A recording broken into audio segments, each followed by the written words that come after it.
Kung meron man nga po mga idol na isang superstar ngayon na hindi nawawalan at hindi bumababa ang confidence, eto nga ay walang iba kundi si Anthony Edwards ng Minnesota Timberwolves. In fact, sa isang interview ni Chris Tucker sa kanya, sinabi nga nito na gusto nga po niyang makalaban si Ja Morant sa isang one-on-one at nilinaw niya dito, napakadali lamang nga daw itong talunin. Kahit man nga isa si Edwards sa mga humahanga kay Ja Morant sa eksplosibong mga highlights nito, ay naniniwala pa rin siya na paglalaroan lamang niya ito sa 1v1. Bukod nga po mga idol sa pagyayabang nito kay Morant, nagsimula rin naman nga po siyang magbigay babala sa buong NBA matapos nitong sabihin na bagamat wala pa siya sa kanyang prime, sa kanyang edad pa lang na 22 years old, nagagawa na nga pong magdomina. Paano pa kaya kung pumasok na siya sa kanyang prime years? Sigurado nga daw na magugulat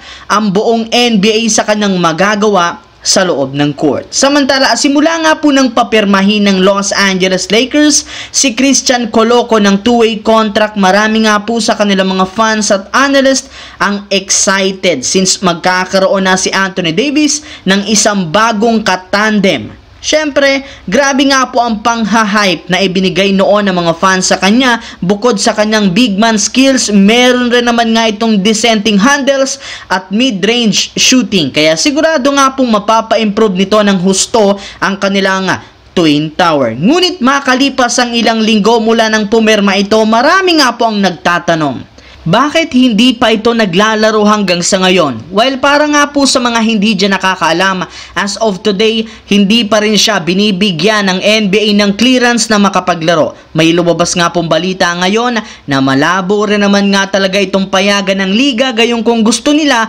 matagal na nga sana nila itong binigyan ng clearance. Kaya dahil nga sa pangyayaring yan, inakusahan ng mga fans ang NBA na pinipigilan nito ang Lakers na magkaroon ng bagong Twin Tower ngayong season. Sa kabilang banda, dahil nga katatapos pa lang ng laro ng Lakers at Bucks noong nakaraan, naging mainit nga po ang usapan ngayon sa social media ng pagtanggal ng Lakers kay Coach Darvin Ham. Bumalik nga ito sa Milwaukee Bucks bilang assistant coach.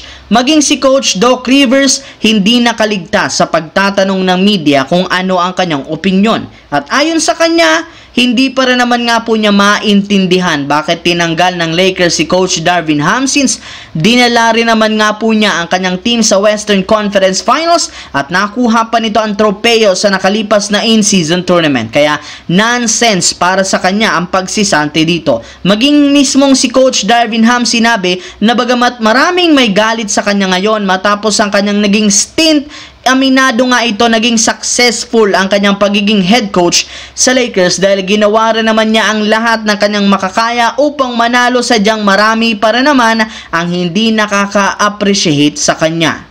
So yun lamang mga idol ang ating bagong video na ating pinag-usapan ngayon dito. Once again, this is your J-Zone TV. Huwag kalimutang mag-like, mag-subscribe, pindutin ang notification bell sa aking channel para lagi kayo maging updated sa mga videos na pinapalabas ko.